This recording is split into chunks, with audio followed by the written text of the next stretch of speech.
Hey guys, how you doing? It's Rod here again for the Bent Barbell, and right now you are watching an arm workout. I don't remember when this was taken, probably about a week and a half, 2 weeks ago, before I'm doing this commentary, so I'm not quite sure exactly what we got into on this one. But once again, I'm here with my training partner Josh, and we're just going through a basic arm workout, nothing too crazy. Keeping the weights pretty minimal actually throughout the routine. Really trying this time to go around and not use as much weight to grow, but more or less focusing on the actual movements themselves. But to start it out, you see that we're doing just regular, like a cambered bar press down, and the stack at this gym only goes up to like 200, so that's what we were using to warm up and just kind of get some weight a little bit on our triceps, kind of warm up our elbows. So it's pretty much what you're seeing here. Nothing fancy, and just a basic thing to get started. The second exercise that you're going to see here is our overhead extensions with the dumbbell.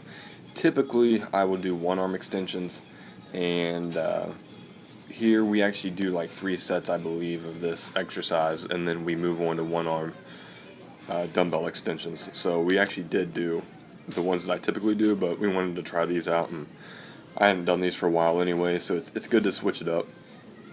And throughout this whole exercise, you guys are probably going to see maybe 1 or 2 instances of each exercise, but we did at least 3 sets, up to 4 sets of every single thing that you see here, so you can kind of get an idea.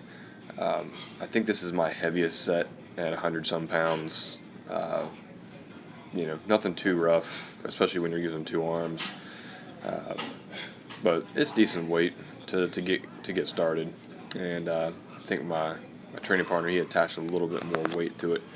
I didn't go that route, not for this one. But pretty good extensions on these. And once again, if you've already seen my delt workout video, you kind of know how I structure things, where I'll do more mass building to begin, and then I'll slowly kind of taper into more of an isolation exercises for pretty much every body part. I do that with triceps as well, and what you're seeing here is kind of something that I picked up from my dad in the ways at the gym a long time ago, and I'll generally do like tri-sets of this. So you're seeing pretty much like a skull crusher that a lot of people do, then some close grips, and then I will throw in the J presses. At least that's what I call them. Some people just call them like the kind of the extensions with like that rock movement, but I just call it a J press because it's what my dad always called it, and because it kind of mimics the letter J, in the movement. And it's just a fluid movement, and honestly that rock at the bottom kind of helps stretch the triceps a little bit, and it feels really good. If you guys have never tried it, I would definitely recommend you try doing something like this. The pump is pretty insane, and we were not using much weight here, as you can tell. I mean, we were using, I think, like 115 pounds, so wasn't crazy heavy. And honestly, I think we did 15 reps on these. We did 5, 5, and 5. And typically I'll do 6, 6, and 6, and I'll just call them devil sets. And anybody that's trained with me generally is going to go through one of those at least once a week with some body part, some exercise. It's just something I've kind of started to throw in there, I don't know, for the past year or so. And as you can see, we're going back to the cable machines, and we are just knocking out some rope extensions. And definitely drop the weight on these because I don't think you can tell with the angle we're at here, but I typically will spread those ropes pretty far apart at the bottom to try and get a little bit more of a stretch. You can work a little bit more on that inside head, and that's definitely what we're going to need to work with Josh on. And that's one of the good things about videotaping. Even if you guys aren't posting them online, I would actually kind of recommend that you guys go in the gym occasionally and definitely videotape because you can tell a lot about your training and what you're doing right, what you're doing wrong. and the movements you're doing. You know, because I train people all the time and I can correct their movements really well, but I generally never have anybody with me correcting my movements. And sometimes you might think you're doing a really good job of it, but then if you watch video footage of it, you'll notice that you're maybe swinging a little bit too much, or maybe you're throwing a little bit too much shoulder into something. So I know you'll probably feel weird videotaping yourself at the gym, but I would recommend you guys do it, because you can actually fix a lot of issues doing that, especially if you train by yourself. Even if you think you have the greatest form in the world, just do it once or twice, and just watch it almost like game film. You know, if you've ever had to study game film growing up, because that's what it is. You know, this is, you know, we don't have, you know, anything else other than our workouts, and then to see what you look like on stage. So this is kind of, you know, your practice sessions, and this is where you need to make adjustments.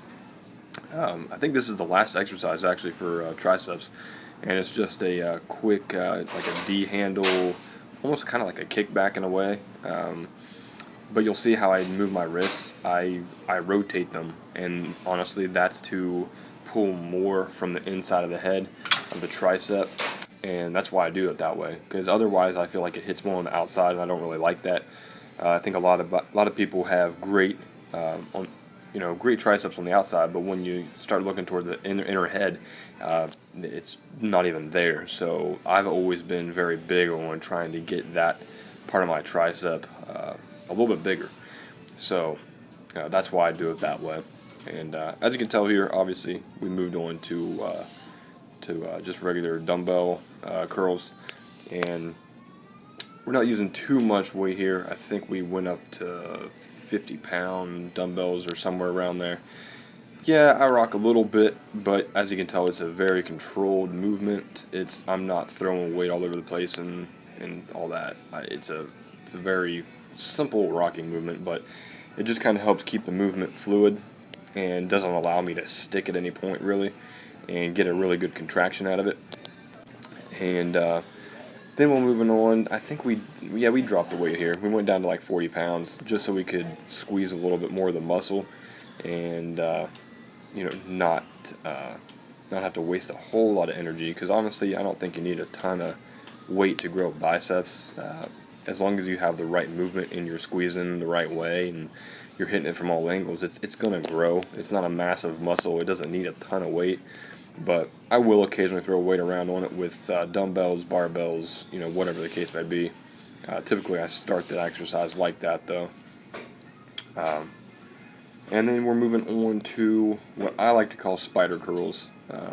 I know some people don't consider this essentially a spider curl, but the movement is relatively the same. Definitely like to, hang the arm over the edge of the preacher curl, the opposite direction, and it literally gives you no movement other than your bicep. So yeah, definitely was not using a whole lot of weight here to do this. The idea is just to kind of get a pump going and to make the bicep work exclusively by itself. And a lot of times I'll do this, or I will do dumbbell curls actually seated on a little bit of an incline bench, and kind of let my arms hang, because you cannot get any kind of movement with that either. So I'll generally pick one or the other and do them during a workout just for sort of an isolation.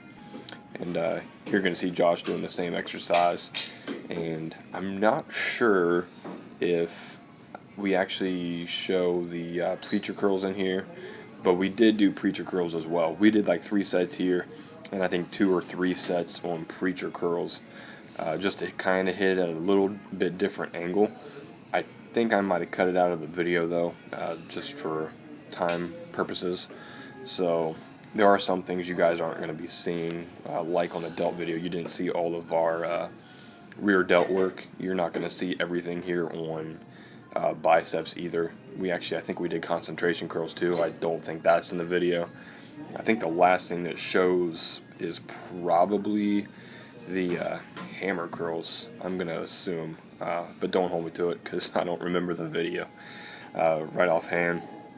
But this is a really good exercise, I think, to hit the small head and to just give you that little bit more of a peak on your bicep.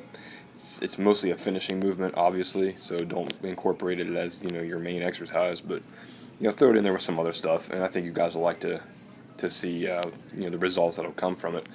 And on this exercise, obviously it's a rope hammer curl, just kind of working more on the brachialis.